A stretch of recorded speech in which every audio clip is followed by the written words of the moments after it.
Hey guys, Brian from Cajun Cardboard coming at you from the great state of Louisiana today. We are going to take a look at the 2019 draft class.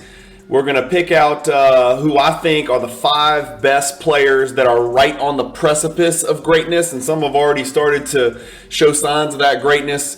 But we are not going to include Zion Williamson, and we are not going to include John Morant. We talk about them all the time. There's tons of content out there on those guys. We're going to look at the next 5 on the list, and I'm not saying these guys are necessarily lesser prospects than Zion or Ja, but the consensus is kind of that it's the Zion and Ja class. These next 5 guys are banging on the door, and who knows, maybe a year, 2, 5, 10 years from now, maybe one of these 5 guys ends up being better than Zion and Ja. But what I've done is I'm going to switch over to picture-in-picture here. I basically looked at the 2019 draft class. I'm on NBADraft.net. So we're throwing out Zion and Ja. We're not going to talk about them. They've been discussed ad nauseum. Everybody's got an opinion. It's a very polarizing topic. You either love Zion or you hate him, or you're stuck with his cards and you're pissed, or maybe it's time to buy back in. John Morant, everybody knows what Ja is, right? Everybody knows what Ja is going to be, barring some type of catastrophic injury. He is an absolute phenom superstar, no question about it. We're going to talk about the next 5 prospects. I had to choose 5. I chose these 5 as the next 5 best prospects in my personal opinion. I will remind you that I am a big investor. I'm an investor in Garland. I'm a humongous investor in Kevin Porter. So this is going to be a little bit skewed, but I always like to let you guys know so you know the angle that I'm coming from. I'm not here to hype Kevin Porter, but I just did want you to know I don't own any cards of the other 3 guys. I don't own a single card of the other 3 guys, but I do own a good bit of Garland, and I own a pretty sizable stake in Kevin Porter Jr. by most standards. So here's how I kind of arrived at these 5 guys.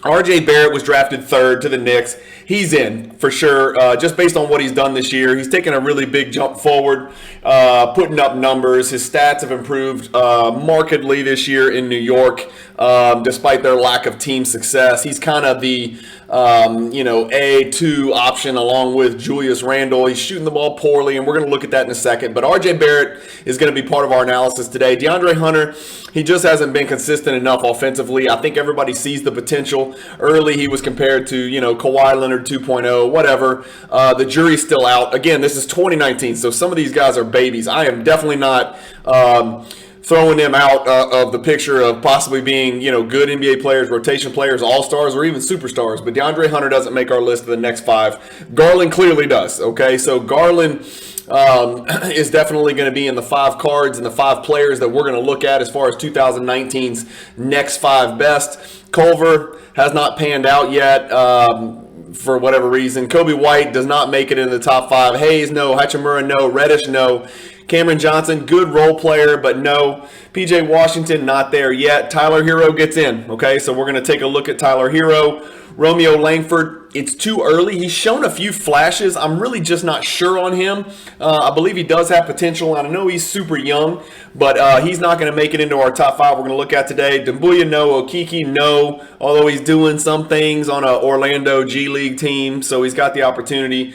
Nikhil Alexander-Walker, I personally think is absolutely terrible. I'm sorry if that offends an investor out there. I watched him enough with New Orleans. He is lost and positionless.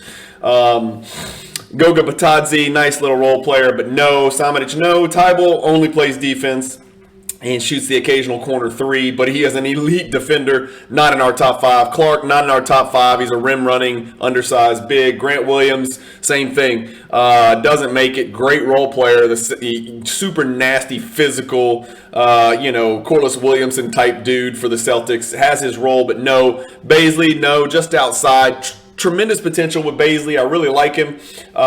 He's just not quite taken that intermediate step to be on the precipice of stardom and starting and being a foundational piece of a franchise. Not quite there yet. I think there's 3 or 4 guys on the Thunder that probably, with Josh Giddey and SGA, I think those guys are certainly a notch above Baisley, so he's right there. Ty Jerome, no. Nasir Little, jury's still out, great potential. Dylan Windler, no. Kevin Gailey, no. And then we get to Jordan Poole, absolutely yes, he's going to be part of the 5 we look at. And Kevin Porter, yes, he's going to be part of the 5. I could have put Keldon Johnson in here. I just chose to cap it at 5. Keldon Johnson would probably have been the 6th if I had to choose from this is, again, just my personal opinion of the next 5 best prospects. So that's it, guys. So what I've done is I've got a software program. I'm a huge fantasy basketball guy. I'm in a great dynasty league that's been going for almost 20 years. Yes, I know that dates how old I am as a human being. I remember my first draft pick. Well, hell, it's more than 20 because my first draft pick was Kevin Garnett, I think in his 2nd year in the league. So that just lets you know that was 96. So that lets you know how long I've been in this league. So anyway, I've got these 5 guys pulled up on a software called basketballmonster.com. It's a membership that you have to purchase every year, but it's a tremendous tool in helping you manage your fantasy basketball team from start to finish, especially if you're in a dynasty league. But I've weeded out all the not so relevant information, and I've got pulled up on here the season statistics for Garland, Poole, Hero, Porter, and Barrett. This is a trade analyzer, so there's no distinction between the 3 at the top and the 2 at the bottom. I just had to make it into a trade of giving and getting so we could see all their stats together. But these are the 5 players that we just mentioned, 4 guards, and then RJ Barrett's considered a forward, but he's not. He's a guard. So really it's 5 guards. Darius Garland, a true point guard. Poole, more like a combo guard. Hero, more like a combo guard. Porter seems to be developing into a true point guard. RJ Barrett, more of a combo guard, but playing some point for New York because they can't find a point guard, at least not a starting one. But if you look at their statistics, obviously the brighter green, the better, right, in comparison to league average. And so, what stands out is all of these guys early in their career are averaging a pretty healthy amount of points. What's going to stand out here is the minutes. So Tyler Hero and Kevin Porter's minutes are significantly different than RJ Barrett's. RJ Barrett's putting up numbers, but he's getting 7 extra minutes a game. That's almost like playing 5 quarters, right? So RJ Barrett's got a tremendous advantage on minutes. So keep that in mind when you look at aggregate stats, points, rebounds, assists, steals, blocks. From a card perspective, we're attacking this from a card perspective as far as which of these 5 guys, is a better investment. If you had to rank these 5 guys in order and you had to pour money into them right now, which of these 5 guys would you put your money into? So points, threes, assists, rebounds, those are kind of the telltale signs. You look at your percentages, your field goal and your free throw percentages, because how efficient they are also, has some bearing on their likelihood to make all-star teams and how much better they can get. So, when you look at efficiency, Darius Garland's going to stand out along with Jordan Poole, both shooting 46%. Both shooting, Jordan Poole's over 90% from the free throw line, which is crazy for a young kid. Same thing with Garland, right at 90%. Tyler Hero, we know, can shoot the heck out of it. His percentage is probably a little bit lower because Tyler Hero takes so many threes, and his threes probably aren't quite as open as Jordan Poole's, given who the surrounding cast is. But on this list, points per game, you got Darius Garland, he's going to stand out. RJ Barrett, like we said, gets a lot more minutes. 3-pointers, Kevin Porter really surprised me here. He is, as far as I know, I'm looking at it, number 2 on the list. So right behind Jordan Poole, as far as 3-pointers made per game. KPJ is right there. Rebounds per game, none of these guys are on this list because of their rebounding. RJ Barrett rebounds a little more because of the minutes and because he's a little bit bigger than all the other guys on the list. Assists per game, Darius Garland, it's not even close. He's pushing 10 assists a game in his, his 3rd year in the NBA, 19, 20, 21, yeah. So 3rd year in the NBA, to be at almost 24 and 10 on 46 and 90 is really, really impressive. RJ Barrett's going to stand out here because he gets to the line a lot. He doesn't blow by people, but he's intelligent. He uses his body. He's a little funky and awkward with that left hand. So this just gives you an idea statistically of who's where. I'll let you guys digest this. Kevin Porter Jr., his points are down in comparison to the others. I think a major reason for that is he's being asked to throttle it down. He has got as much responsibility as anybody on this list except for Garland. He's the primary ball handler in Houston. They really don't have another great second option. Christian Wood thinks he's a point guard, and he drives me nuts to watch. But this is just wanted to give you guys a look at the stats for these 5 guys. And now we're going to move over to Cardladder. And this is where the first thing I'm going to do is compare their Prism PSA 10 cards, right? They're all 2019, so they're all the same rookie year. The pops are going to be different because people started grading Darius Garland and RJ Barrett from the jump, right? So they were grading them, from the absolute jump before the shutdown. Jordan Poole took a little while to click, and so he kind of, was off the radar for a little bit. So his pop hasn't caught up. My guess is all of these cards are printed the same. So at some point, all of the pops, one would presume would somewhat even out at some point, over time, assuming they all have some level of success. We do know, we have to assume that Panini didn't print more of one than another. So keep that in mind. But if we look at it, what I like to pay attention here is, right, obviously we're going to look at value. So this is what their card's at right now. $352 for Garland, $359 for Hero. Yep, that's right. So $352 for Garland, $360 for Hero, $250 for RJ Barrett, $309 for Jordan Poole, and then way down here, $87.26. Although that's a little misleading because that's auctions only. The cheapest Kevin Porter Silver Prism PSA 10 right now that you can buy, I think, is $134. So he's around $134 in all fairness. But there have been some sales right at the $85, $90, $95 mark on auctions on eBay. But then we like to go over here and we look at the percentage change, and I've got it sorted by the last month. So over the last month, somehow, some way, I have no idea how, maybe it was because he was sitting towards the beginning of a month ago, Garland's numbers, Garland's silver PSA 10 is actually down 6%. Tyler Hero's card is actually up 3.3%. Despite the fact that I think he's kind of cooled off since the All-Star break. He came out of the gates guns blazing. He's still, I guess, I would say, an extremely heavy favorite for 6th man of the year, I would think. Like we said, averaging, 20 points a game on 44% and 87% free throws at 2.5 threes per game is pretty good numbers for a run at 6th man of the year candidate. RJ Barrett's cards, like we said, they're at $250, so almost a full $100 lower than Garland and Hero. He's actually down 21.8%. I guess people know the Knicks are not any good, have no chance to do anything in the playoffs. Maybe that's the reason. I'm not really sure. I don't think the Cavs really have any chance in the playoffs now either without Jarrett Allen. And I think Mobley also got banged up a little bit. Maybe I'm wrong on that, but don't quote me on that. But I don't see the Cavs doing much or the Knicks doing much in the playoffs. The Heat are every bit in the thick of it. Obviously, the number 1 seed in the East, and always a problem in the playoffs, especially for my Milwaukee Bucks. Jordan Poole, there's no question they're going to the playoffs, and he's going to play a very prominent role. His cards are at $309, so about $50 less than Garland and Hero, and about $50 more than Barrett. So he's wedged somewhere in the middle of them. His cards are actually up 40% over the last month, almost $86 a card. That would have been a great buy a month ago. Up $86 a card. If you'd have bought, $2,000 worth, you'd have made, $500, $600, something like that. So good investment in Jordan Poole there. And then Kevin Porter Jr., I can't figure this out. He had a huge triple-double last night. He had a monster game before that. Like I said, I feel like they've got a harness on him, and they're not letting him just go destroy people. This kid has got the ability to be elite offensively. He's got a lot of James Harden type characteristics, only I think more explosive, more athletic. He's not the shooter that Harden is right now, but again, he's still a baby. And so all these guys in 2019, I just think these 5 guys are on the precipice of greatness. But that Kevin Porter Jr. price point obviously sticks out. Ultimately you're making a decision. Do I want 4 Kevin Porter Jr. PSA 10s, or do I want 1 Darius Garland or 1 Tyler Hero? I don't think Tyler Hero is 4 times the player than Kevin Porter Jr. Maybe I'm crazy. I don't see it. So I think he's got the potential to be as good as anybody on this list.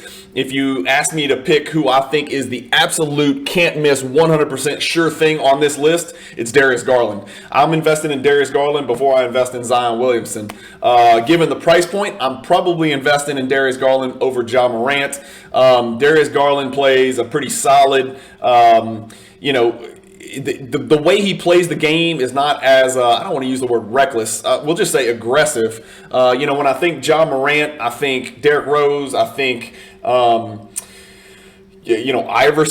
Dwayne Wade. I think, given his slight frame, I think Ja Morant's going to have some injury issues over his career. Not that he's injury prone, but he's so thin and he plays so hard and so above the rim at such a breakneck speed. I just worry about that. The rest of the guys on this list are not like that at all. Darius Garland's game is more Kyrie Irving, less above the rim, but just like horizontal athleticism out the wazoo, changing directions, got the ball on a string.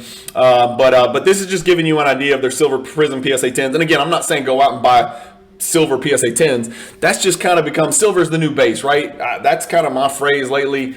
Base used to be the commodity card that people would invest in, buy low, sell high. I feel like silver's kind of becoming that. Hell, these silver prices are about the price that the base cards were, first quarter of 2021, which is really scary. So that just gives you an idea of their silver prisms. Here you can see them on the graph. I'm not sure how helpful that is on the graph, but you see KPJ's way down here at the bottom, and the other ones are a little bit more bunched up. But remember, there's a full $100 difference between RJ Barrett here in the green and Tyler Hero all the way up here at 360. So now let's go to Cardladder and let's take a look at their indexes, right? So that's a 6-month index. That's not real helpful. Let's go look at 1 month. Here's their 1 month index. Let's go to 3 months. 3 months give you a little more time to do things. So as you can see, this green index is the one that stands out, and the purple index, right? So Tyler Hero was way up. Tyler Hero took a steady dip here and then hit a rock bottom number here, and then since then has exploded again. So your Tyler Hero index, that's not right. Wait, purple. Oh, sorry, that's Jordan Poole. I'm sorry, that's Jordan Poole. So the purple is Jordan Poole. His index is up 6.83% from this point over here 3 months ago. Keep in mind there was a huge dip in between. So if we switch this to like a 1 month deal, the Jordan Poole's up 38% over the last month. Tyler Hero is up 8% over the last month. Garland is actually down. Kevin Porter Jr. is down 30% over the last month, and I just don't get it. Now, I think part of this might be that he just came back maybe 2 weeks ago. So for the first half of this month, he was actually riding the pine because he was injured, nursing an injury, and or they were tanking. I'm not really sure. If we look at the last 2 weeks, KPJ is about even at minus 2.2. So all these guys are around even over the last 2 weeks. Again, that's not a lot of time for things to move. But if we go back to the 3 month graph here, and we look at Darius Garland, he's up 103%. This is his index, right? And so what you want to pay attention to when you're looking at these indexes on Cardladder is you got to be really careful, because for Jordan Poole, there's only 6 cards included in the Cardladder index. The more cards, the less likelihood for a deviation of the median, right? And so the more cards, the more predictable and dependable that index is going to be, because it's going to have high end, low end, mid end, different variations, parallels, different grades, etc. Whereas for your Jordan Poole, you've only got 6 cards in his index. For Kevin Porter, you've only got 7. And I've looked at it, I'm telling you, that's pretty much Prism Base and Prism PSA 10s. That's Prism Base PSA 9s and 10s, Prism Silver PSA 9s and 10s. And so that's also going to skew these indexes quite a bit, because as we know, all base cards have gone down. I shouldn't say all. A vast majority of base cards have gone down, and gone down precipitously. So that's going to skew your percentages over here as well. Garland, Hero, and Barrett is probably your most reliable indexes, because they have a larger sample sizes of cards that are used to factor that index. But this just gives you an idea of what's going on. So you can see Garland over the last 3 months is up 103%. That's going to include his All-Star nomination. The fact that he's just killing. He's had an unbelievably, amazingly consistent year. He's like 30-10. It seems like over the last 2 or 3 weeks. I don't know for sure, but every time I look at the box score, he is stat stuffing. Without Jarrett Allen, he's being asked to do more, and he is absolutely producing. So let me know what you guys think in the comments. I just wanted you guys to take a look. These these are my next 5 after Zion and Ja. And I don't mean to say that I would prefer Zion or Ja over Garland or Porter or Hero or Barrett. I'm just saying, like, from the perspective of the hobby, I think these are the next 5 guys in line. That's just my opinion. Again, we could have snuck Keldon Johnson in here, but if you ask me to choose, I don't think Keldon Johnson's on the level of these guys. I don't think he shoots the basketball well enough. I don't think his situation is as good as any of these guys. These guys have no resistance. They all have a path of very little resistance, as you can see from their minutes already. But next year's minutes, I don't think any of these guys are going anywhere. I think Jordan Poole is the heir incumbent to Steph and Clay, whichever one drops first, or whichever one gets moved, or whichever one retires, or whichever one gets injured. The Warriors are going to do everything they can to keep him there. Darius Garland is entrenched as a franchise point guard, and it's not going to be very long before he's considered one of the 4 or 5 best point guards in the NBA. If he's not there already. I mean, obviously he made the All-Star team. Kevin Porter Jr., I just see massive upside and an incredible price point. I don't know how else to say it. Kevin Porter Jr.'s cards were at $350. His Silver Prism 10s, and now they're at like 85, 90, 100. That just reeks potential to me with very little downside. I mean, $90 for a Silver Prism PSA 10 that's a pop of less than 1,000. I just think that's an incredible investment opportunity. I've got so many of them, I'm probably not going to buy anymore just because I've got so many of them already, amongst other Kevin Porter Jr. cards. Tyler Hero is not going anywhere. His next step is probably into the starting lineup for the Miami Heat. Jimmy Butler's not going to be there forever. At some point, Tyler Hero becomes an NBA, 2 guard, in that Chris Middleton type role as maybe the beta on a team with a super alpha. I don't know if Tyler Hero is ever the alpha. That's the one thing I don't know. I know Garland can be the alpha. I believe Kevin Porter Jr. can be the alpha. I believe Jordan Poole can be the alpha on the right team. RJ Barrett might already be. He seems to have surpassed Julius Randle already as far as hobby relevance and as far as the perspective of the New York Knicks and their GM and their upper management. So these are my 5 guys. Let me know what order you guys would buy them in. If you're asking me to buy those silver PSA 10s that we put up on the screen, at these prices, which is, where am I? Right here, $350, $360 for Hero, RJ. I'm buying KPJ first just because of the upside opportunity. If I can get 4-to-1 ratio of him versus Hero or Garland, I'm taking 4 Kevin Porter Jr.'s. I don't think those guys are 4 times the player. And I think Kevin Porter Jr. has as much potential as anybody on this list. That's just my opinion. Again, there are off-the-court concerns. There are a million other concerns. His team sucks and all that, but they remind me of the Cavs last year, where you saw some semblance of chemistry, young guys starting to get along, starting to click a little bit. It's not translating into buku wins, but Cleveland sucked last year too, let's be quite honest. So they kind of remind me of the Rockets remind me of the Cleveland Cavaliers, only a year behind. You got Tyler Hero, RJ Barrett. In order, I'm going KPJ, and then I'm probably going Garland next, then Jordan Poole, then RJ Barrett, then Hero. Again, that's based on their price point here. If all prices were even, I'm going Garland first, and nobody's close. If they were all the same price point, just because I think Garland is an absolute 100% lock, can't miss franchise all-star point guard for the next 10 years. That's what I see when I see Darius Garland. Again, I do want to reiterate, I'm not telling anybody to go buy any of these 5 players, right? I don't even own 3 of them. I own a hell of a lot of Darius Garland and a heck of a lot of Kevin Porter Jr., so I am biased. But again, I'm not giving investment advice. I wanted to look at this and then look at their actual statistics.